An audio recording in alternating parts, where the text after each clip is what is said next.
All right, folks. Let's go ahead and everybody take their seat. We'll get started with the afternoon. The last set of our speakers for the afternoon. We're going to continue on with our first speaker this session, continuing on kind of out of the box, not rodent focused or rodent centric, but still holds equal importance we don't want to forget about these species when we start developing these performance standards. So our first speaker for this session is Dr. Bart Carter. Dr. Carter is the Director of Animal Resources and is the attending veterinarian at the University of Texas Southwestern Medical Center. Dr. Carter?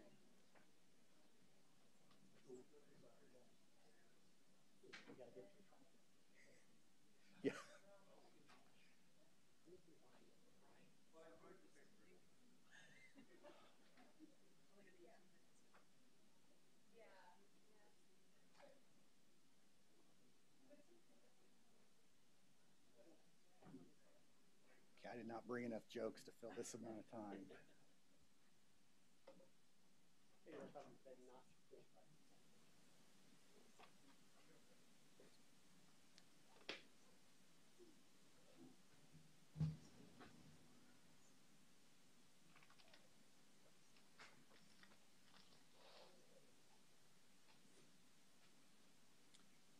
All right, thank you. Looks like the group has pretty much came in and found seats, so that was a strategic delay, I guess we would call it. So I've been tasked with, that's right, sorry. Microphone, I've got to stand here in front of the mic in order for you guys to hear me.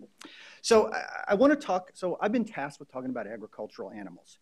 And I wanted to spend just a second and talk about me to give you kind of my perspective of it. I am a veterinarian. I was in private large animal practice in the Midwest for 9 years. I came back, changed careers, did a residency working with pigs in a biomedical situation.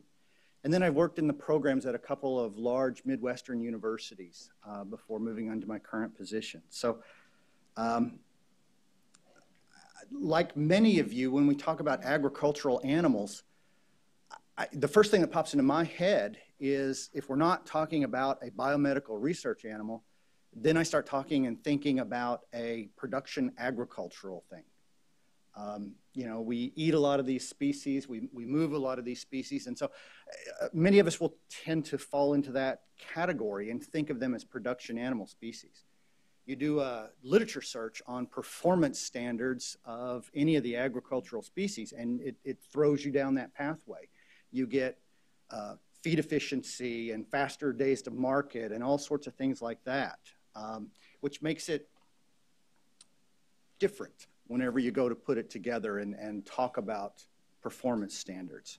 So I'm going to confine my talk to the use of agricultural animals in biomedical research, where we're talking about an animal that we're doing it because we need an animal of size, because we're imaging or we're doing surgery.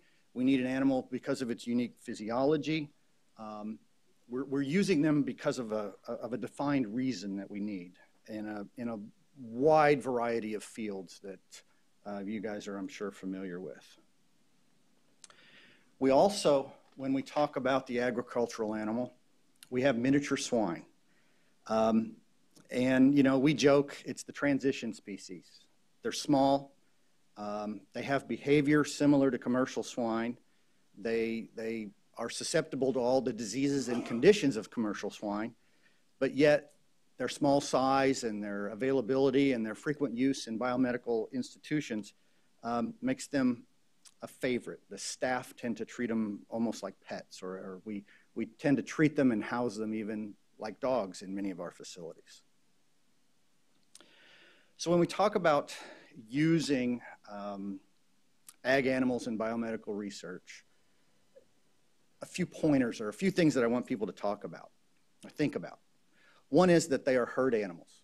They have a very strong herd instinct. They want to be together in groups.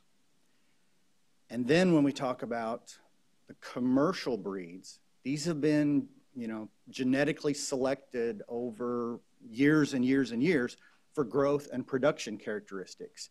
But yet we pull those animals into our biomedical facility and we want to work with them for a research reason. And no matter what we do, we're dealing with animals that have been genetically selected to gain weight and grow. So even on full feed, they grow like crazy. You can back off on the feed, but if it's a young growing animal, you still have to provide it with a good amount of feed. And those animals are going to grow during the time they're in your animal facility. And you have to take that into consideration when we're putting together oversight and developing standards for which these animals need to be kept with. We also have to look at the sexual maturity. These animals can be aggressive if males especially, if they get to a year, 2, 3, 4 years of age, and that may be something that you have to deal with. If they have to be maintained as intact animals, that has a big influence on your housing and your handling and how you plan and design a study. The animals are also, they can be very large, much bigger. They actually present a risk to your handlers, your researchers, whenever they have to move them around and they have to do things. An animal that weighs 250, 300 pounds, if it objects to something that you want to do to it, it can push back, and it can push back hard enough that someone may be injured or someone may be smashed up against a wall, or if they have an arm stuck in somewhere, they can get an arm smashed and injured. So these are things that we have to deal with.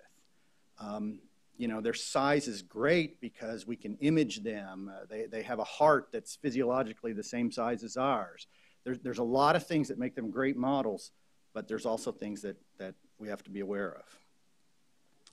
So when it comes to housing ag animals in a research situation, I'm going to talk about 3 basic types of housing that you guys have to think about. And what we're going to do is I'm going to go over some general things, and then we're going to start putting all this together and talk about a few performance standards here in a little bit. So the traditional biomedical facility. This is what most of us in the room here have. We're very familiar with it. It is full of, it's constructed to be easily sanitizable. We have lots of sealed surfaces, maybe some stainless steel. It's easy to clean. We do it every day, and it breeds familiarity. We also have access to resources when our animals are there. Resources would be surgical suites, imaging centers, toys. But the problem with this, in this facility, is that our space may be limited. We may have a fixed pen size. We don't have a lot of opportunity for these animals to get exercise in a small pen. And the ability for these animals to exhibit species-specific behaviors, they may be limited. So if we look at an agricultural facility, this is a facility designed for production agriculture, but inside of a building. So these are good in many aspects in that they are designed for managing each species. There is specific equipment to handling those species in there. There's a variety of different conditions that can exist. Anything from fully conditioned, air-conditioned, heating, ventilated, to buildings that are not much more than a barn. These typically may have the ability to house animals at a reduced cost compared to the biomedical facility, but that's not always a guarantee. These facilities, there are some disadvantages to keeping animals in these facilities. They frequently will have wood or bare metal surfaces that tend to not be easily sanitizable, at least from the standpoint of the way we're accustomed to doing things. And they're typically located remotely from the rest of the campus or the rest of the facility, where imaging, surgery, all those sorts of things are not easily accessible and will require transportation in order to get to that stuff. The other situation is an outdoor pen or a pasture. These are nice for the animals in that there's lots of space. There's plenty of exercise opportunities. There's the ability to exhibit herd behavior. It puts the animal more into a natural condition of what the animal is used to, even though it is confined in a pen or a lot or a pasture. But these situations, they produce even less control over the animal. You can't control the environment. Because you have exposure to dirt, because you have exposure to other animals, to birds, you've got to take into consideration things like parasites and infectious diseases. You take your animals out of your nice biomedical facility, you put them outside, suddenly they get exposed to things like this. Observations become difficult to do. If you've got animals that have had a surgery and you need to keep them around for 6, 8 months, a year after surgery, it gets hard to observe them if you're looking at a surgical incision when they're out in a group situation like this.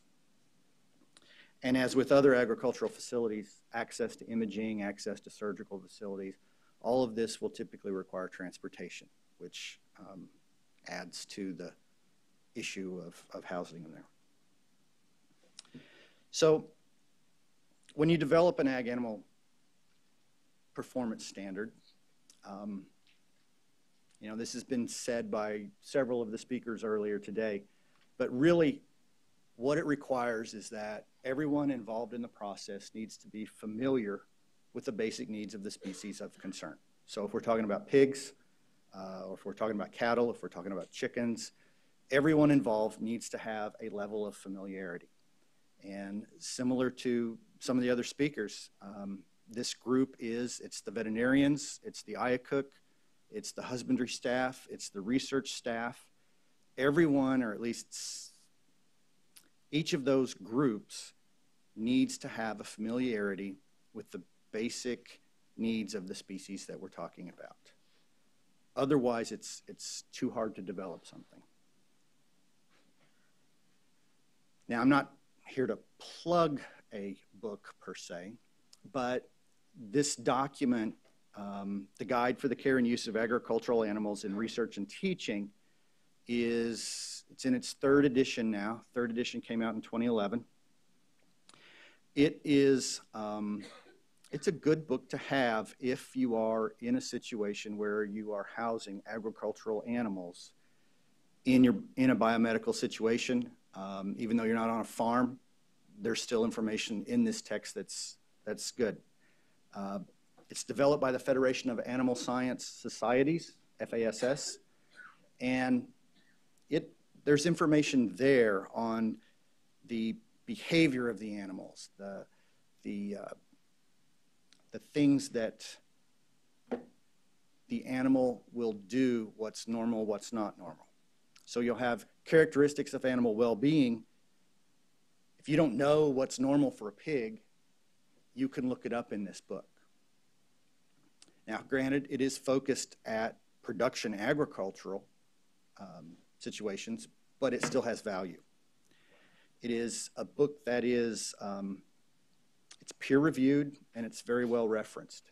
Each chapter has sometimes hundreds of references in order to provide you with background information on whatever situation you're looking up. So if you're at your institution and looking to develop a performance standard and you want to get an idea of if something is considered appropriate management or not, this is a place to at least start with looking up to see what they have. There's a lot of behaviorists who are very familiar with these species, but they're in animal science departments throughout the country, and they publish in the literature people mention the gray literature. It may be difficult to find some of the information that they have been put out.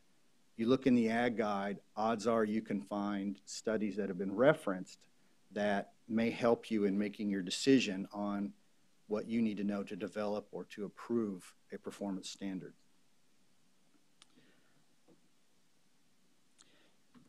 So, getting ready to develop a performance standard, some of the things that it would be part that that go into it is determining a way to maintain herd animals inside of a biomedical facility. These animals are, if you look at the wild condition, they're a herd animal, and they like to be in big groups, and they like to exercise and run around a lot. And we're going to take them and put them inside of a facility. So we also have a situation where we want to take animals that have been inside of a biomedical facility and then move them out to a traditional farm setting. It allows them to do some of those behaviors that are natural for their species, but they may not have been housed that way in quite some time, and they may not have ever been housed that way. And so you have to consider what will it take in order to get them out to a farm situation. Then there's also enrichment, socialization, the need for post-procedural care of these animals. All of these things have to go into the development of a performance standard. So similar to other species, how do we define what is an acceptable performance standard? And this is almost, you could almost use this for any particular species that we've talked about all day. You know, what we want to see in a performance standard, we want to see that it minimizes the amount of stress that the animals experience. We want to see that it allows the animal to make normal postural adjustments. We want them to be able to exhibit species-specific behavior. We want to address their desire to be in a herd. And we want the animals to be able to remain dry, comfortable, and free of urine or fecal contamination. And then all of that said, it's also got to be a situation where the research staff can collect whatever data it is that they need to collect.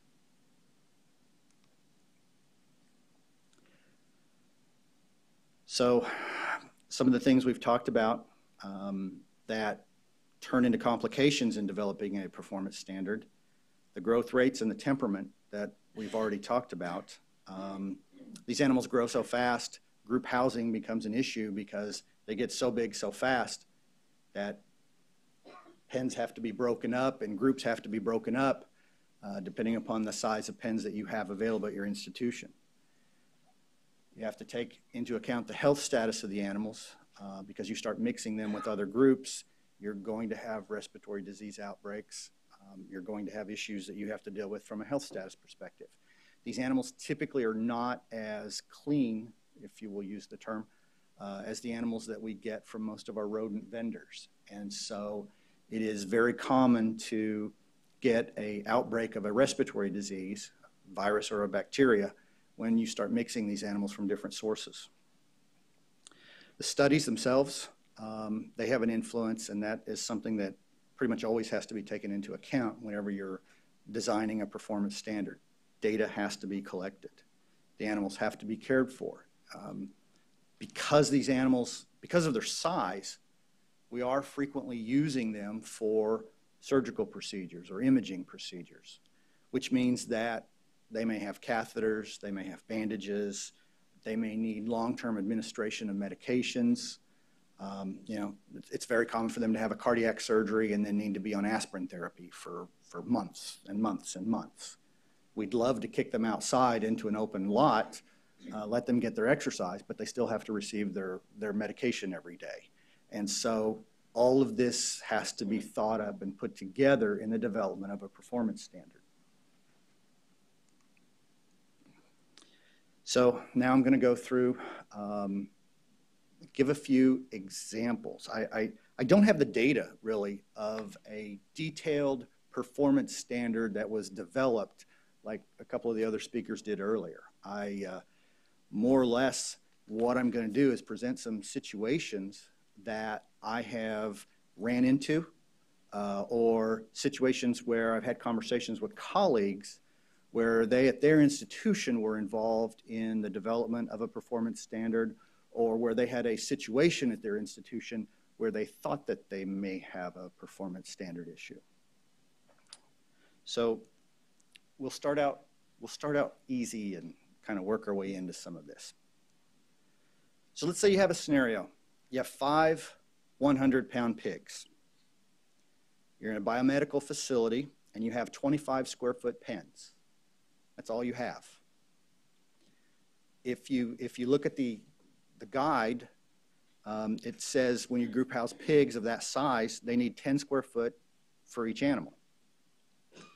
So would you guys house them 2, 2, 1 or 2 and 3? You know, housing them 2, 2, 1, that meets the space requirement of the guide. Everything is good. No one thinks twice about it. And in years past, that's how most people would answer that question. Everything would be housed that way. Each of those groups is 100% compliant. But what about the need for herd behavior? What about the need for socialization? Would housing them 2 animals and 3 animals be a better choice? You look at your pen. If all the pigs can lay down and stretch out, they remain clean and dry, you've met their desire to be in the group. That one animal doesn't get stuck in a pen by himself. You add an additional feeder to this space so that there's no competition for feed space.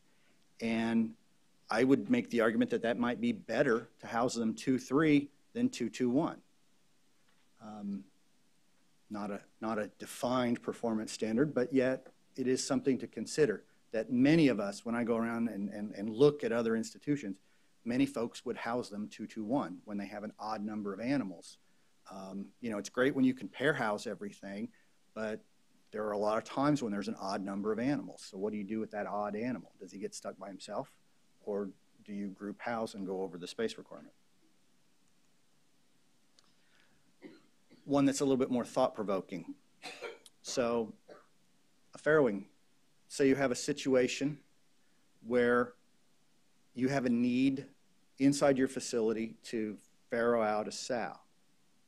Now, in a biomedical situation, we're not doing that for production agriculture. We're doing this, let's say, because the piglets have a value to us.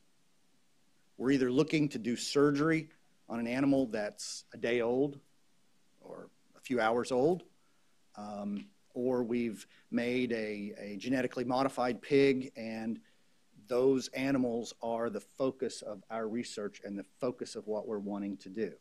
The mother, while we obviously have to take care of her and we obviously are concerned about her welfare, she's not part of the experiment that we're involved with. She's not really part of that that project.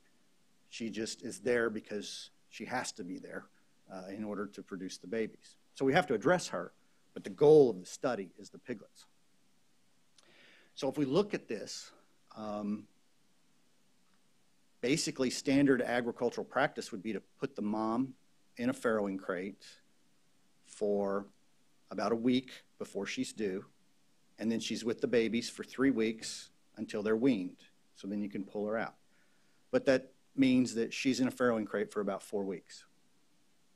Now, if it's sized appropriately, she can lay down, she can stand up, she can lay on either side. If it's adjusted right, they don't develop a lot of sores or issues or problems with it. But during the time that she's in there, sanitation is limited. We can't go in and hose and clean and power wash every day because we have small piglets in there that get hypothermic very easily. So the reason I bring this up, there is a lot of research that shows that in production agriculture, we can try a lot of different ways of farrowing out our sows. And there's confinement in stalls, and there's the freestyle, it's got a bunch of different names, but more or less situations where the sow is not confined, she's allowed to move, she's in an area, maybe there's an area cordoned off in a pen where piglets can get, but the sow actually can't get into that space. But for most people, the best chance at piglet survival, and if the piglet is the object of our research, the best chance at piglet survival is taking that mom, putting her in a crate where she is less likely to crush the pigs or ignore the pigs, and doing it this way. So is this a performance standard? Is this a practice standard? It's a discussion that pops up.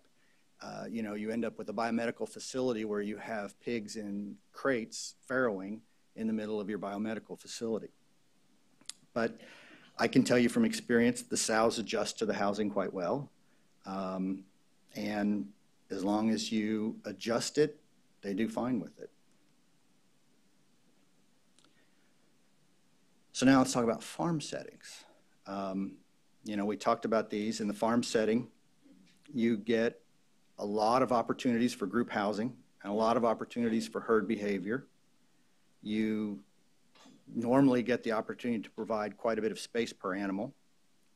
Depending upon the situation, you may even get into a situation where you can allow for grazing or rooting behavior to take place, which is certainly of benefit to the animals. Some of the cons we mentioned, you've got infectious diseases, you've got parasites to deal with. You've got the possibility of injury. When you put a bunch of big animals together, they push on each other, and every now and then you get one that injures a leg from another pig pushing on it. These areas can be sometimes difficult to sanitize, and as I mentioned, daily treatments and observations may be harder to take place.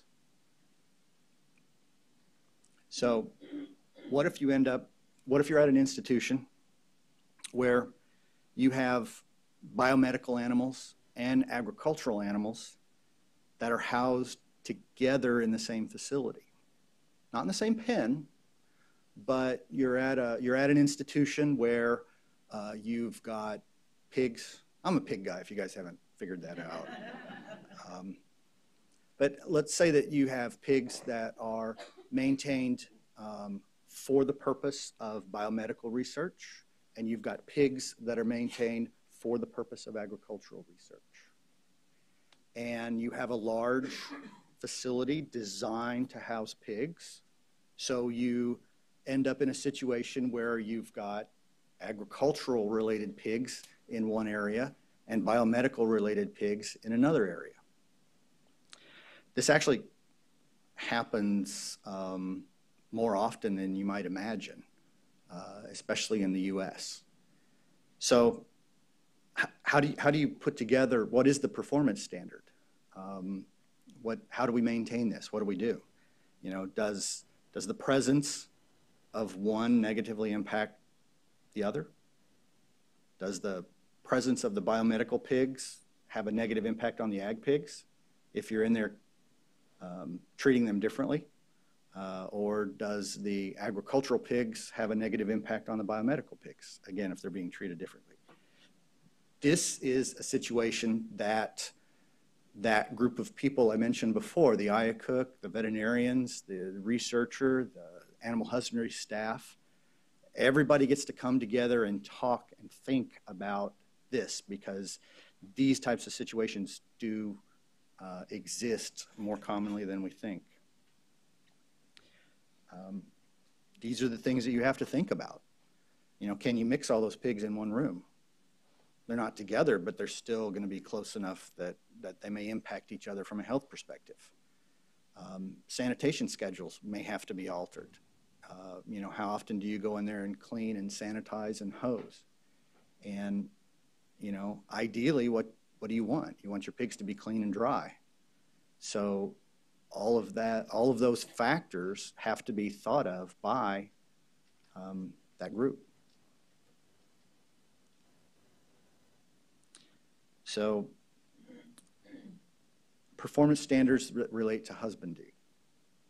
You know, you've got to take into account the thermal comfort of the animals, the humidity, the floor space, the ability to sanitize. You've got to set up a program that keeps stress low. So as a group, you know, when you're evaluating what can be done, what alterations from basic, your basic sanitation process or your basic housing process, how do you determine how all of this goes together? And so it's something worth thinking about. So talk about the thermal comfort zone. You know, for cattle, it is 5 to 82 degrees. Very wide range of temperatures where they can be comfortable. We have our ranges that are given to us by the guide, the Animal Welfare Act. But if you have animals that are adapted to life outside and it's potentially winter in a cold climate, those animals may develop signs of heat stress at room temperatures that are in the 60s and 70s. I always talk Fahrenheit. So is a performance standard that those animals need to be maintained at the temperature range that's published in the guide, or is it better to house those animals at a lower temperature than what's in the guide so that they don't exhibit signs of heat stress? Again, something to consider or something to think about.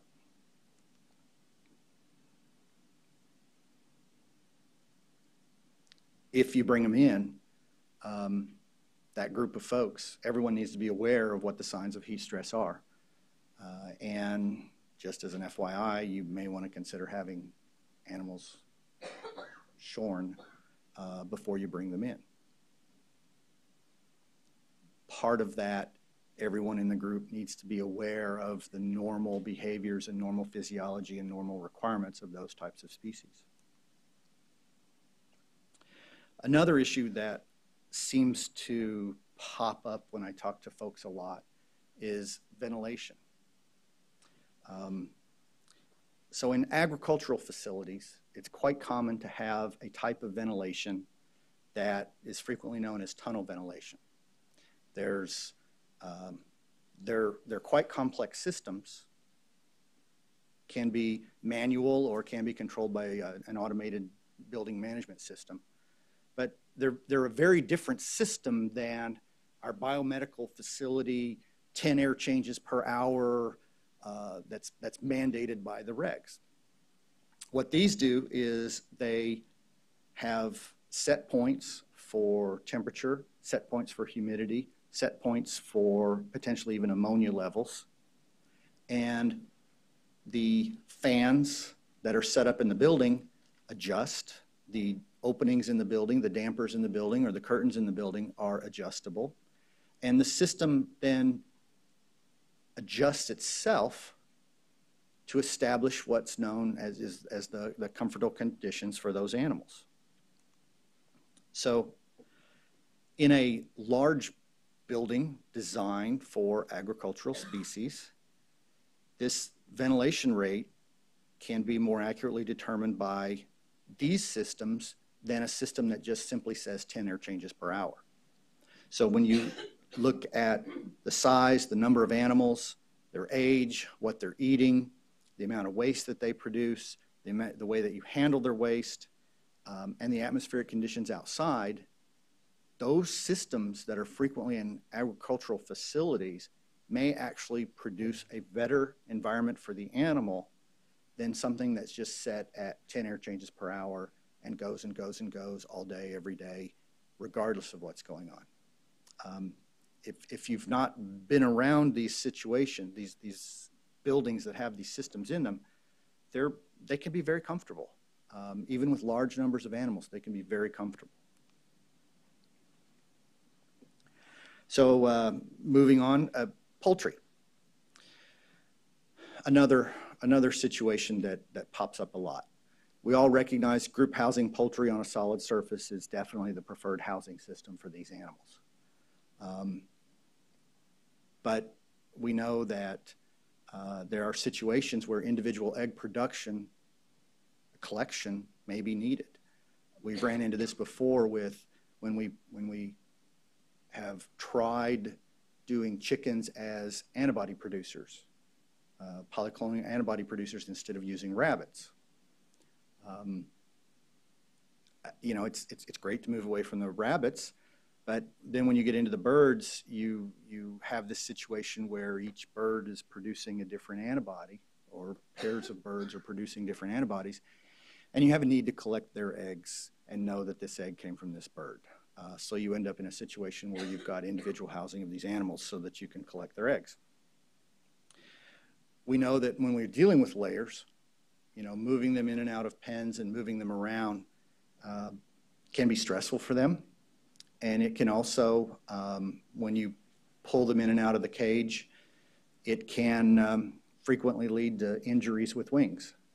And so, you know, is it worth moving them in and out of the cage regularly to clean and sanitize that cage, or do you leave them in that cage for the duration of their egg-laying period and just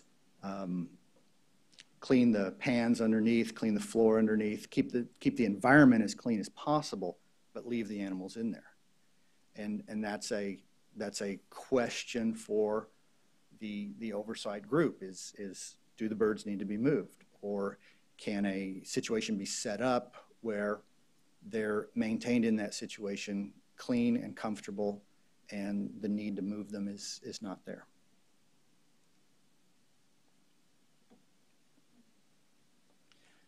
So the last of my groups, the pasture or the confined lot.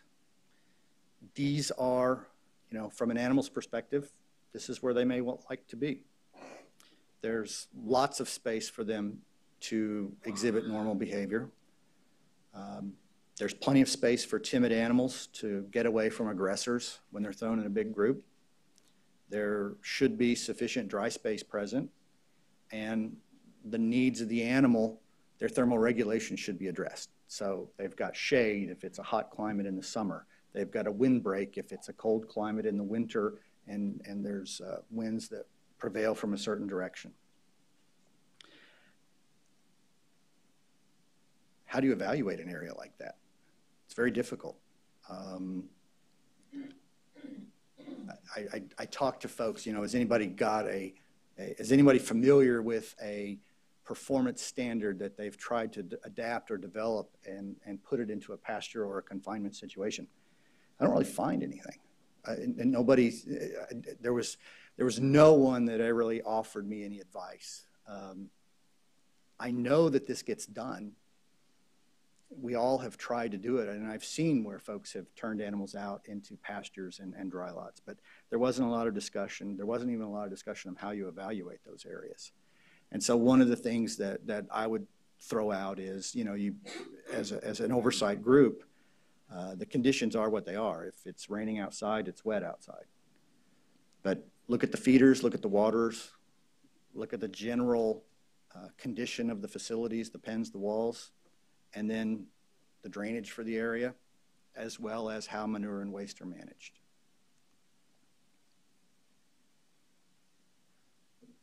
So surgical procedures, you know, routine, not related to the experiment, but the castrations, the dehorning, the beak trimming or tail docking, hoof trimming, things that may be considered normal agricultural management, and then medical emergencies such as C-sections or displaced abomasums. Those are the things that you may encounter with these agricultural animals. And the discussion that always pops up is, how should these be performed? Is this done as normal agricultural management? Or is it done in a sterile surgical suite like experimental surgeries may be performed? That's another one of those areas that needs a little bit of clarification from the group that's providing oversight.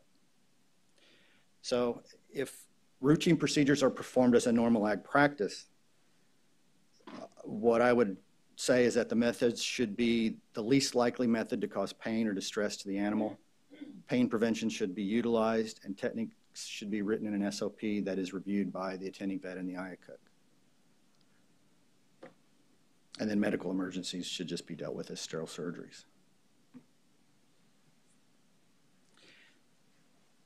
Agricultural animals, you always, I have to include this in that there's the ability, anytime you're working with agricultural animals, there's the option for collecting tissue from a slaughterhouse. And that's one of those things that, you know, there's no real AAALAC oversight. If it does take place, nothing is necessarily required. There's obviously no performance standard, but it's something that should be encouraged, and everyone should always keep this in the back of your head of, is it possible that this study could be done with tissues, with stuff that is collected from a local slaughterhouse if they're available. So scenario, what if a researcher needs fresh blood or tissue and no other source is available? Should they be required to obtain an animal solely for that purpose, or can an arrangement be made to collect the sample from a local farmer?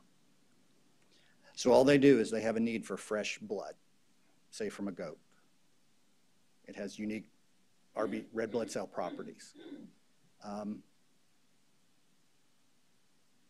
How is your institution going to deal with that? Do they need to obtain an animal and bring it in and use it just to collect blood from a couple times and then they're done with that animal? Or can arrangement be made with a farm down the road that they go there and they collect blood from that animal a couple times and then the study is over? It's something to think. If you were to do that, you'd obviously have to go provide some oversight to that farm, but what standards would you apply to that farm? How would you evaluate that area or that situation? And, you know, I would say typically that it just needs to look and maintain as a well-managed farm. Handling and transportation. Handling, how the animals are moved. Transportation, how they are moved from one location to another. There's actually, many of us may not realize it, but there's a guideline for the humane transportation of research animals that is another ILAR text from about 10 years ago. That book actually covers transportation of agricultural animals. If you guys are not aware of that, the information is in that book. So if you find yourself in a situation where you are transporting animals, the information you need to know is in that text. So in order to develop a standard for your institution, it's there. Last couple things, just for people to recognize when you do go to develop a performance standard for agricultural animals.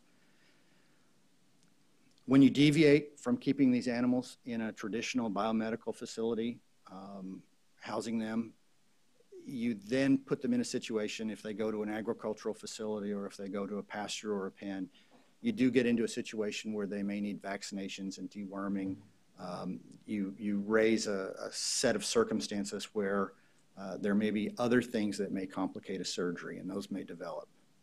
So it is one of those items that needs to be considered as you develop a performance standard.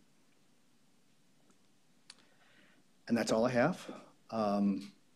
Thank you, and that's it. Thank you.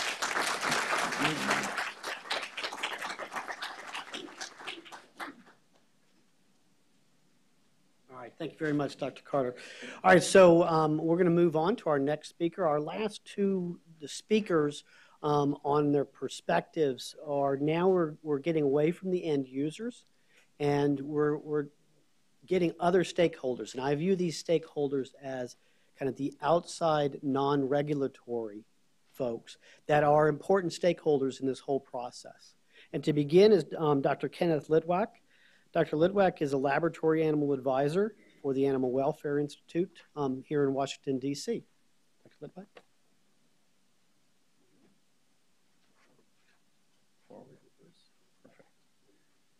Great. Well, I'd like to thank the ILAR committee for inviting us to speak today and discuss the Animal Welfare Institute's perspective on performance standards. Since some of you may or may not be familiar with the Animal Welfare Institute, I thought a brief primer would be helpful. It was founded in 1951 by Christine Stevens, who happened to be the daughter of the head of physiology at the University of Michigan. It was created as a middle ground between researchers and anti-vivisectionists. As such, it is not an anti-vivisection organization. We are dedicated to reducing animal suffering caused by people by seeking better treatment of animals everywhere, be it in the laboratory, in farms, in commerce, even at home and in the wild. AWI, with respect to research, we seek to improve the housing and handling of animals in research and encourage the development and implementation of alternatives to experimentation. We are a strong supporter of the Animal Welfare Act, having testified on behalf of the original act and every amendment since then. More with respect to research, we provide many publications free or nearly free to individuals in research institutions. We have our quarterly magazine. Many of you are familiar with the volume Comfortable Quarters, which the last volume is about 10 years old. A new edition will be coming out hopefully this summer. We're waiting on one last chapter. That is written by veterinarians and technicians and scientists in the research field, describing really the state of the art of housing for the most common laboratory animal species. We have many other volumes that you can find on our website, and actually we have a sampling of them right here. You should feel free to look at them or even please take them. We maintain a refinement and enrichment database, which we update quarterly. We give out refinement and enrichment grants, looking for better ways to handle animals, to enrich their environment. And then we sponsor the Laboratory Animal Refinement and Enrichment Forum, LAREF, most of you would know it as, which has over 300 veterinarians, technicians, and scientists all discussing in an online forum methods of refinement, questions that they have, ideas that they have, in many ways discussing the performance standards in a somewhat safe environment that we've discussed today. And we have actually 3 volumes of discussions from LAREF, and the 4th will be coming out shortly. So everyone's been talking about history, and I should be no different. Any discussion with AWI and performance standards really involves a history lesson. And that starts in 1985 with the Improved Standards for Laboratory Animals Act, in which we had the minimum requirements for canine exercise and promotion of the psychological well-being of primates. And the USDA in the final regulations allowed facilities to develop a plan of how they would implement these requirements. Well, that led to a lawsuit 6 years later by the Animal Legal Defense Fund and many others, stating that the USDA had not yet established a means to determine if they were following their plans, if the developed plans were in compliance with the regulations, or even if the plans accomplished what their stated goal was. That lawsuit led to another one 5 years later, saying by pretty much the same groups, saying that there had been an unreasonable delay in promulgations of standards adequate to promote psychological well-being of primates. And actually, in an initial ruling, the judge felt that the regulations had not set standards. That was later overturned on appeal in 2000. The common thread here was that the performance standard, the community felt that the performance standards could not be enforced. Nobody was quite sure what a minimum criteria were, how to implement them, and then uncertainties between the USDA and even the regulated institutions about what constituted an appropriate performance standards. And yet, here we are 30 years later discussing many of these same issues. So when we talk about AWI's perspective on regulation of performance standards, we think about this little pictorial graph where we have our starting point and our end point, much as we've discussed all day, and many different ways to get there. And then we ask the question, who determines whether the route is appropriate? Who determines whether it's legal? And so I'm going to go through a number of examples, starting from the ones that we would consider to be the least desirable examples, and working up to what AWI would consider the most desirable performance standard. So first is when we have a performance standard in the absence of an engineering standard. And we don't have to look very far for that. To our old friend, psychological well-being of non-human primates. Everyone should be familiar. You have to develop a plan, document it, and then follow it. And that plan must be in accordance with currently accepted professional standards. And then the regulations discuss some issues with respect to the physical environment, that they must provide some way of expressing non-injurious species typical behavior. And then there are actually some examples within the regulations. Unfortunately, we have vague statements in this performance standard that have led to confusion. Who defines what a professional standard is? USDA, the institution, both, neither? That's the question. Whose profession are we talking about? A veterinarian, a behaviorist, physiologist, the scientist involved in the study? As we've talked about today, there are regional differences, there are institutional differences. All of this leads to some confusion. Then there's the issue of how many, what type of enrichment is needed. Who defines what is acceptable enrichment? Is one item acceptable? I think we've pretty much decided that one item probably is not. Is a daily food item considered enrichment? Most people would say no. How much daily interaction with a caregiver would be considered acceptable? What does that look like? How do you document that interaction? Even more confusion is just understanding what's normal and abnormal. I looked to this with a discussion that happened a few months ago in the Lara Forum, where people were discussing pair-housed monkeys with access to additional cage space going vertically. But they were saying one monkey really didn't like to go, or didn't go into that upper cage space. Why?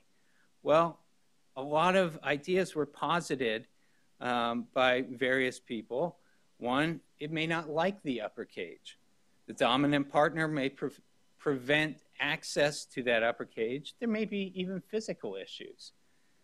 All of this gets to really the crux of the issue for the AWI perspective, is that we have multiple possible interpretations of this same issue, which really make enforcement difficult to impossible. Moving up the scale a little bit, we have when performance and engineering standards are not synchronized. And I'm really kind of surprised in a way this wasn't discussed, but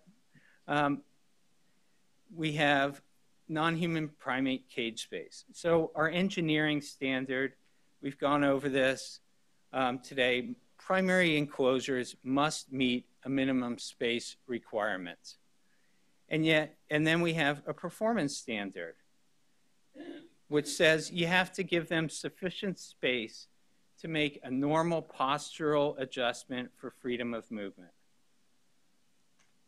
So from that, I'm going to give an example. We have a 20-pound male cynomolgus macaque. Most people should be familiar with this. The engineering standard in the regulations says floor space should be 4.3 square feet.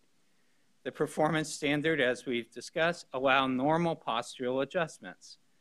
Typical body length for a male of this size would be 15 to 22 inches with a tail length of 16 to 26 inches. I think you can see where I'm going here. Which comes first? The engineering standard, the performance standard. We ask ourselves this question: how can a monkey with a body and tail length of 31 to 48 inches make normal postural adjustments in a 25 by 25 inch cage? And then we get to the question of really what defines a normal postural adjustment? Is it moving from one sitting position to another? How many steps do we allow? What about turning without touching the cage wall? Climbing more than one step? I think earlier today, Dr. Vastbinder really put a lot of this into perspective with her thought process about the dog cages.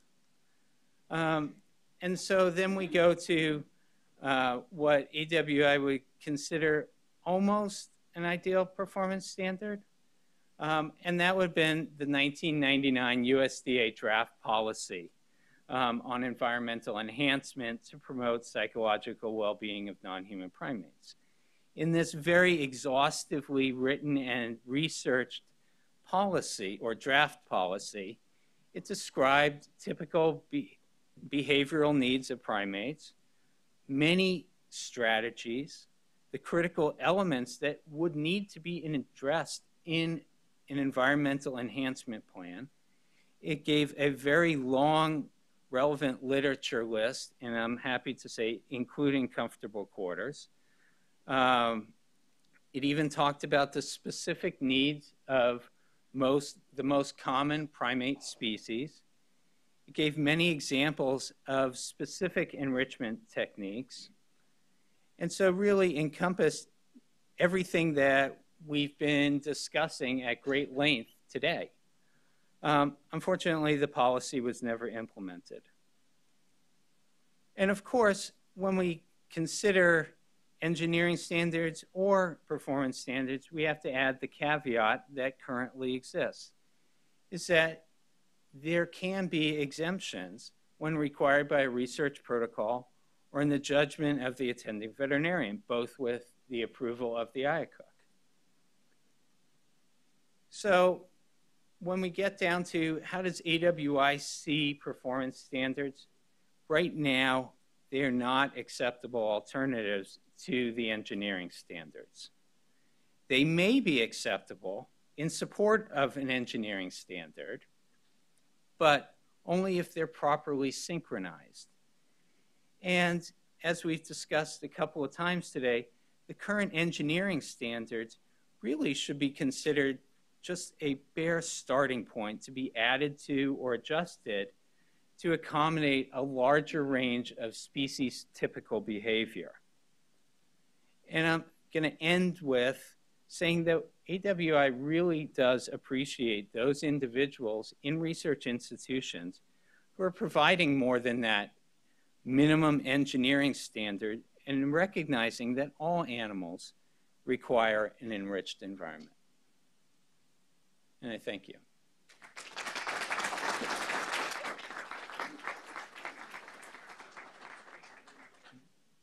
Thank you, Dr. Litwak. All right, so we will close out our perspective sessions with Dr. John Bradfield. Dr. John Bradfield is the Senior Director for AAALAC International, and I'll turn it over to Dr. Bradfield. Thank you. Did you hear that? I am the last speaker of the day, and perhaps the most anticipated for that reason. I'm also in the unenviable position of repeating a lot of what you've heard. I'll try to not make it redundant, however. I have a pretty simple, straightforward goal with my presentation here at the end of the day, and that's to give you the AALAC perspective on this performance-based approach. That's a term we often use at AALAC. And I can tell you it's just as much a challenge for us at AALAC, perhaps even more so than at the institutional level. So with that, let's forge ahead. We use the term a lot, and we find on AALAC site visits that the universal understanding of what a performance standard is really varies quite a bit.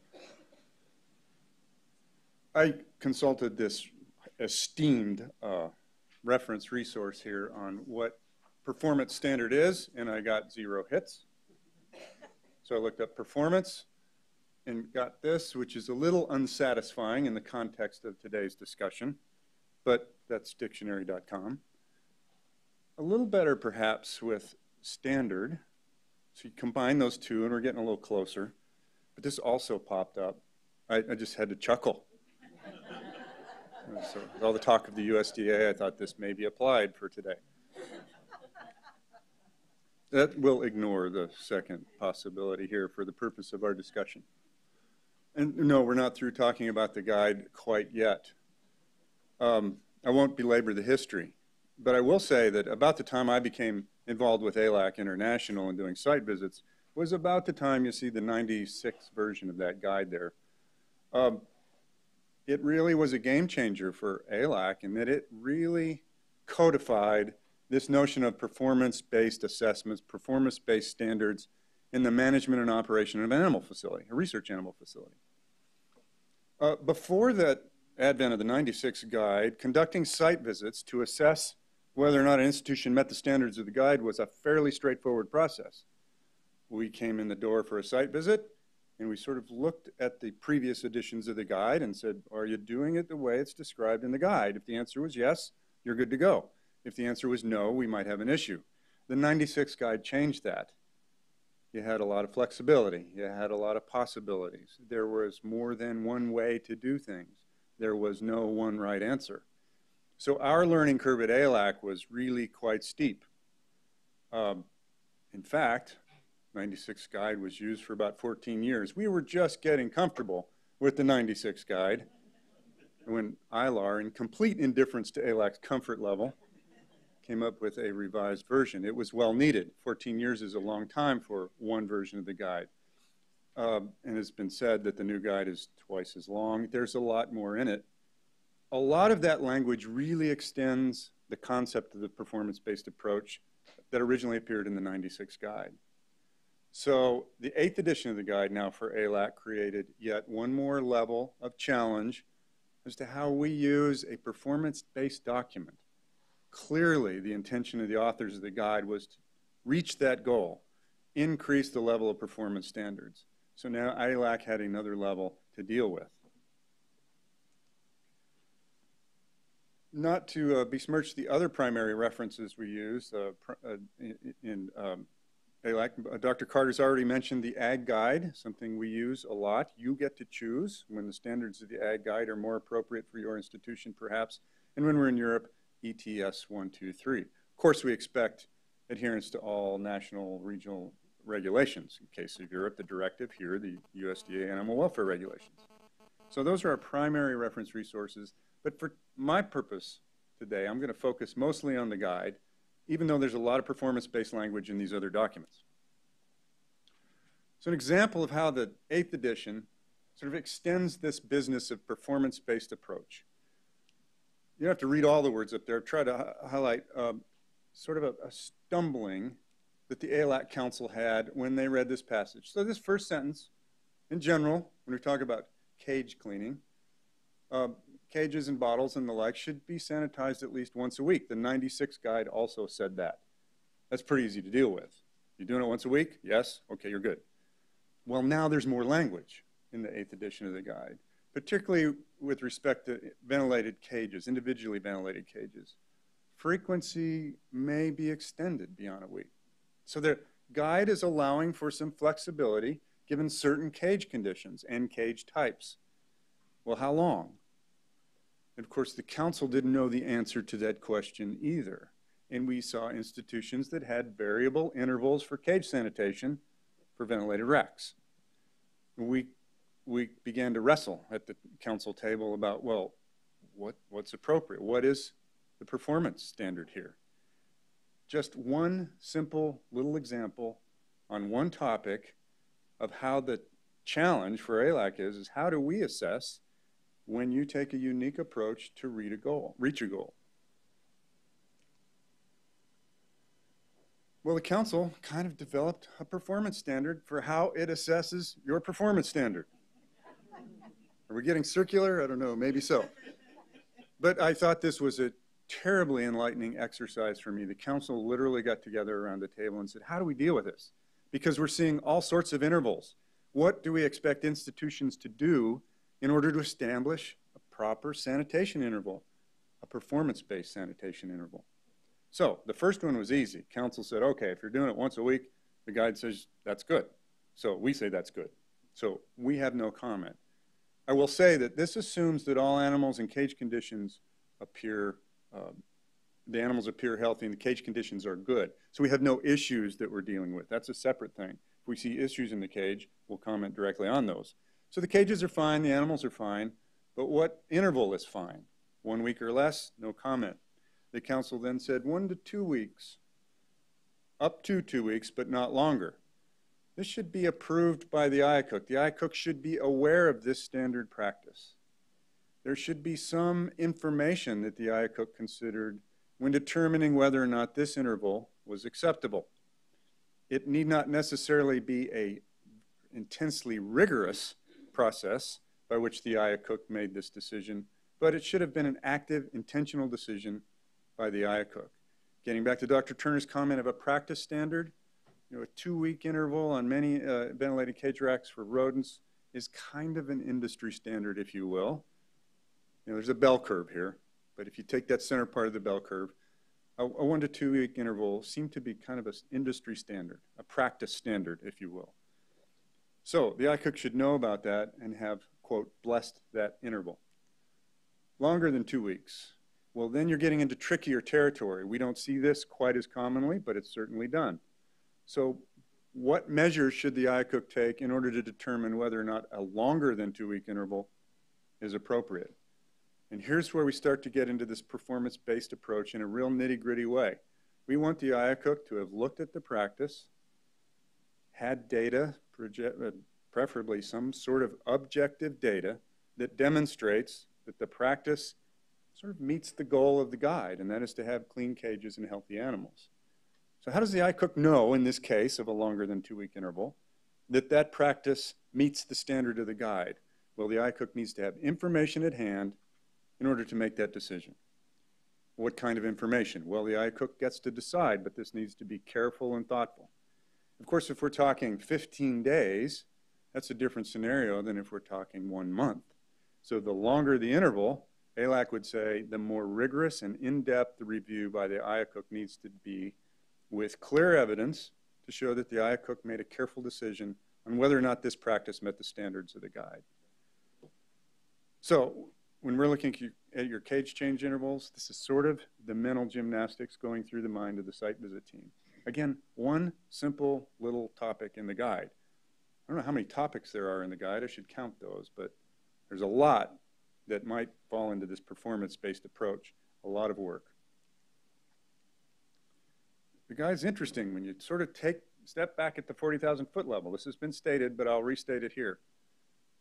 It's clear on what is expected and virtually silent on how to do it. And they did this intentionally. This was by no means an accident, very much intentional, the wisdom of the guide authors to extend this notion of let's provide the target in the guide, if you will, and let people choose how to hit it. Or if you like another analogy, it's like a road map with no roads on it. It's a series of destinations. And the guide says you must go to some places and you should go to other places. But how you get there is up to you. Well, this is difficult for institutions. It's also difficult for AAALAC. So it's a tricky thing.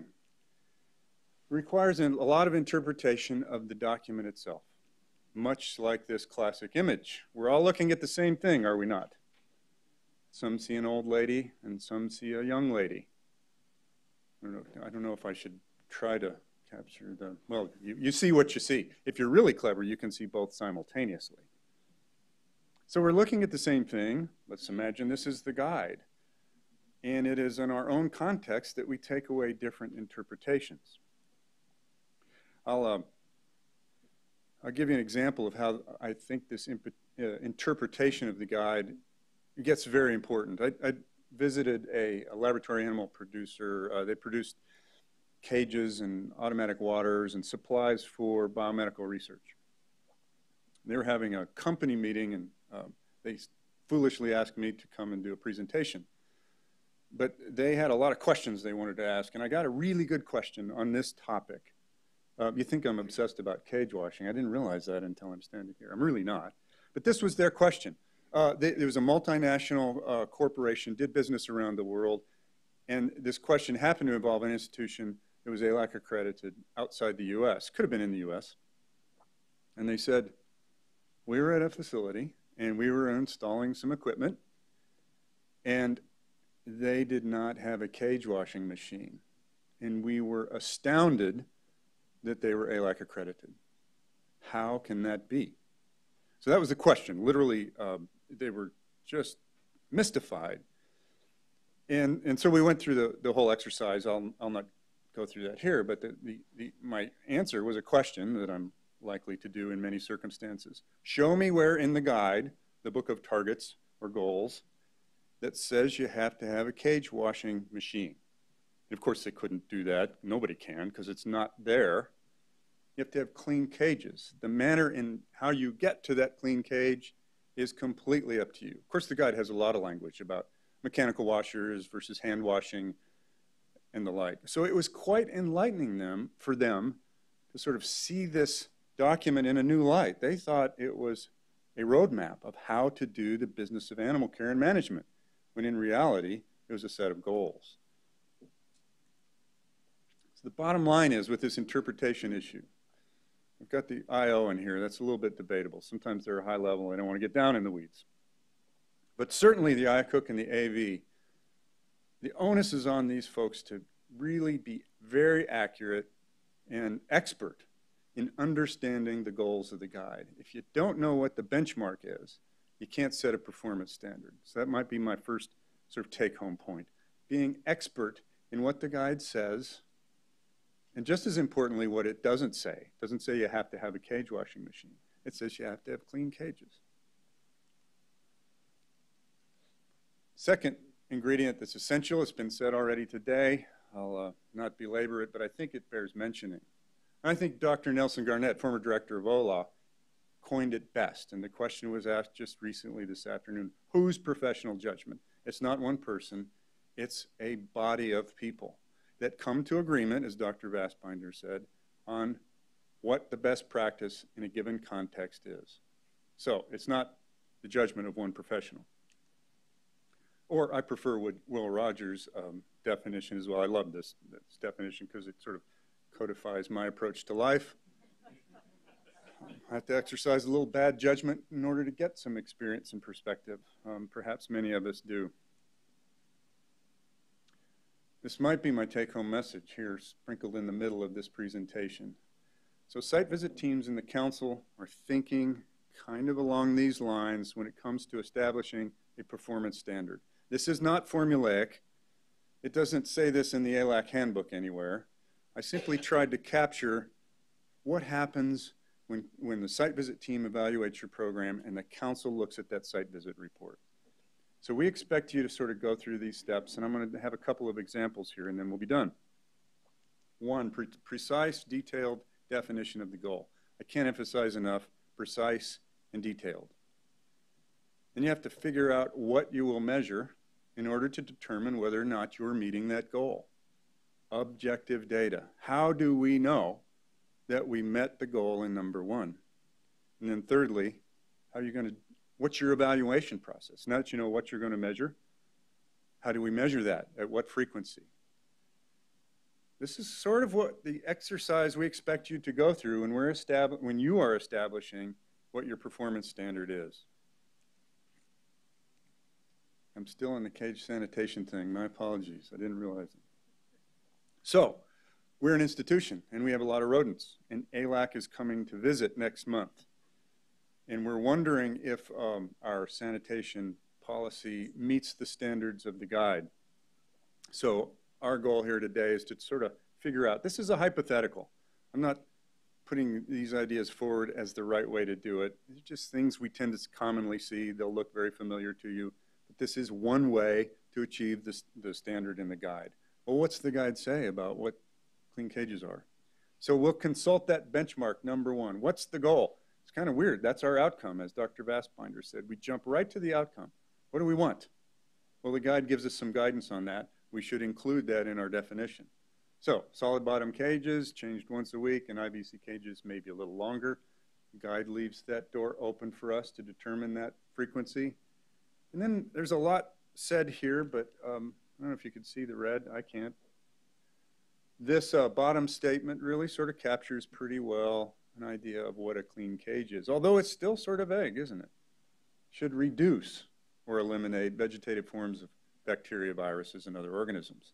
So that's what the guide says the goal is. Our precise definition might look something like this. Okay, static cages, we're going to change them once a week. And we'll stick with that industry standard because we've seen some publications in the peer-reviewed literature. We have information from our cage manufacturer that says that 2 weeks is really pretty good. And in our experience, we think that's also true at our institution. This is what we've done over the years, so we think we have some data to suggest that 2 weeks for ventilated cages is an appropriate frequency. So that's part of our precise definition. We prefer mechanical washers whenever available because it's more uniform, better for biosecurity and control of pathogens. There are cages that we do have to wash by hand, so we're going to establish a process by which we do that, whether standing at the sink, like doing the dishes, or maybe a power washer or some other method. So we're allowing in our own precise definition that there may be different methods available. We're going to look at them and see that they've removed all the biological debris. That's one precise definition. They're going to look clean. And then we're going to significantly reduce or eliminate vegetative bacteria. So for something as simple as cage sanitation, I would offer this is one version of a precise definition of what a clean cage is and the frequency at which we do that. How are we going to know if we achieve that goal in number one, i.e. what do we measure? We'll look at husbandry logs to see if we're meeting our frequency measure, 1 to 2 weeks. Maybe the cage processing supervisor just look at the cages at some established frequency, making observations. Do they look clean? We'll look at cage washer machine records. Are we reaching the appropriate temperature at some point in the cycle? So we might look at and retain those records. Might use temperature sensitive tapes that'll tell us the cage surfaces themselves are at the appropriate temperature. And there's also language in the guide about monitoring cage sanitation that talks about microbiologic monitoring, bioluminescence, or swab and culture techniques. So this is what we'll measure to determine whether or not our cages are clean. How are we going to put all this together? What's our method of evaluation? Probably have a standard operating procedure for day-to-day operations of the cage washing area, plus contingencies if problems arise. What happens if the temperature tapes don't turn dark? What happens if the readout on the machine indicates a problem? We'll have the supervisor check the cages and the temperature tape logs at some specified frequency. We'll have the monitoring records and criteria for pass-fail. That's critical. On this topic, we see institutions that do Rodoc plates all the time. And then when we ask, well, what passes and what fails, sometimes we get the deer in the headlights look. Like, we don't know. Is it one colony a fail or is that okay? And then also preventative maintenance of the machinery. One topic, pretty straightforward, and look at all the thinking that went into establishing a performance-based standard on how to wash a cage. I think that's remarkable. Imagine doing that for, say, protocol review, or your occupational health and safety program, or your program of veterinary care. This is a tremendous amount of institutional resources that goes into this process, but that is the gauntlet that the guide lays down. Performance standards are powerful, and when you take them in the context of the needs of the institution in a thoughtful, professional approach by a profession, this is not a trivial thing to undertake, not at all. Hence the difficulty I think that we face.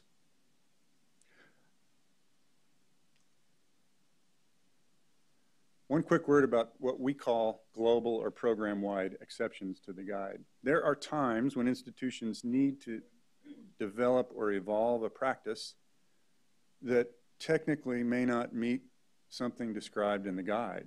There's circumstances in the science or the institution itself which might dictate another standard. If that is applied across the program, AAALAC will say, well, that's a global exception or a program-wide exception. And we think those warrant particular circumstances that really embody this performance-based approach. Namely, a site-specific, data-driven analysis of the practice that shows that you're ensuring you're meeting the equivalent standard of the guide, that upholds animal well-being and scientific integrity. I'll underline those two phrases, site-specific, data-driven. You can't go to the peer-reviewed literature. In this case, it's a program-wide exception, AAALAC maintains. Because it's program-wide, it has to pertain specifically to the conditions at your institution because they're unique. You've said they're unique, you need this unique standard in place. So we want you to look at your unique institution, come up with the measures, and be aggressive about whether or not the standard meets an equivalency measure of the guide. We see institutions that do this and alter their practices. Well, we have a month change interval, and we're going to measure X and Y and Z, and we're going to do that every 6 weeks and make sure that that change interval is approached. We're going to do that for all the animals. And lo and behold, they find something they don't like. So the performance standard will alter their process in the process. So program-wide, data-driven, site-specific. So my last, I'll close here with a little real-life story. It's a site visit I did a couple of years ago. Oh, these dogs have nothing to do with this story. I just like the picture. I think they're, what, 8 to 10 months old, and dogs of that age have the attention span of a gnat. And something has captured their attention, that's for sure, probably a butterfly or something like that, just like the picture. So this was a large institution. They had many dogs that were bred in-house, interestingly. They really had a goal of social grouping compatible animals in pretty large pens. And they had pups, and then they had juveniles, and they had adults. And for a brief period of time for juvenile dogs in this institution, they had these dogs in pens that if you looked at the table in the guide, the table indicated these pens were half a dog too small. And being astute site visitors, we noticed that. And said, gosh, these pens look a little small. Or maybe there's a few too many dogs in there. It was about six or seven or so, if I recall. It didn't look terribly overcrowded or anything. Like, dogs were happy. Oh, by the way, this was mostly dental research, and most of these dogs were adopted at the end of the study. So they really had a very proactive, nice program to their dental research and the use of the dogs. So it wasn't like they were asleep at the wheel. They said, yeah, we know these pens technically, according to the table in the guide, are a little bit too small. And so we had a lot of discussion about that. So the table in the guide can easily be interpreted as an engineering standard. We did the math. You're half a dog too big here. You're not meeting the engineering standard of the guide. They recognize that. So we had a lot of discussion and asked them why this was. Why did they think that was okay? Walk us through your review and approval process of this practice, because it occurred for many of these juvenile dogs. The other age dogs were fine. They wanted to house, they had a real scientific goal of housing litters together because it made sense scientifically, and also it helped with compatibility for reasons you've heard from others already today. So we said, how did you arrive at this decision? And this was their story. It was really quite remarkable and I think a success. So they said, yeah, we thought about just reducing the number of juveniles in these pens by one dog. And that would have been the solution. That's an engineering approach. Very easy, straightforward, end of story.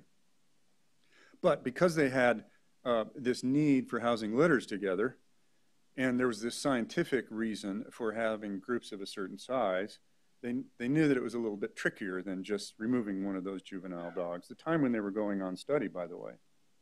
So they decided to look at, well, maybe let's look at what housing method, irrespective of the space calculation alone, works best for the dogs. So to define their goal, we're going to just walk through that three-part question that I said AAALAC looks for. They did this all on their own before the site visit, before we ever showed up. Group size and age were important scientifically. This was really important to this institution to have the dogs in these groups of a certain size, at a certain age, compatible. So that was a scientific need that was really on the table as being quite important. They also recognized the importance of social housing, group housing, compatibility, issues with males perhaps becoming aggressive. And this litter group concept was also important for the science because PIs believed that they got better data, less variable data when they used litter groups. And they weren't ignoring the guide standards. All things being equal, they would have preferred to house according to guide standards, but because of limitations of space and resources where they were, these are the pens they had.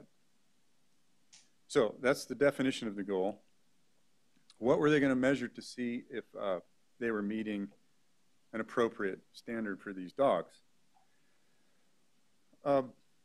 They did a study, and they group housed dogs according to the guide standards, and they group housed dogs according to this plan that they ultimately chose, half a dog too many. And they were going to measure, quite literally, the number of dogs that were compatibly housed in groups, the number that were singly housed, the incidence of stereopathies, and I apologize for my aberrant spelling of the word aberrant, as well as the impact on science. So they were literally, that's what they were going to measure to determine whether or not they were meeting this, what was best interest of the science and the dogs. They would use their enrichment technicians and their investigators to help collect this data. They collected data for 1 year. So they had two groups of animals, strictly housed according to the table in the guide and housed a little bit higher density than in the table of the guide. At the end of that 1 year, the IACUC and the attending veterinarian and the investigators analyzed their data and tried to make a decision about which method worked best. What they found, I think, is probably no surprise to you. Using the guide strategy, and Dr. Carter alluded to this with his pig analogy, the 2-2-1 or the 2-3. This is exactly the scenario with these dogs. They found that if they used the guide table housing standards, they had a greater number of singly housed dogs, something that didn't meet their institutional goal for social housing. They had fewer compatible groups, fewer litter groups because they were splitting litters, and the PI said, yeah, our data is a little bit more variable, and it took us longer to complete a study because cage space being limited and the dogs spread out through those cages according to that table in the guide really created a bit of a hardship at the bench top, if you will, for the investigator. In the other group, they were more socially housed, fewer stereotypies, more litter groups, less scientific variability. Hence, they chose the performance-based strategy that did not quite meet that table in the guide. And I think they had ample evidence to show, according to their measures at their institution, site-specific, data-driven, objective analysis to show that one strategy was superior. So we thought they did a good job.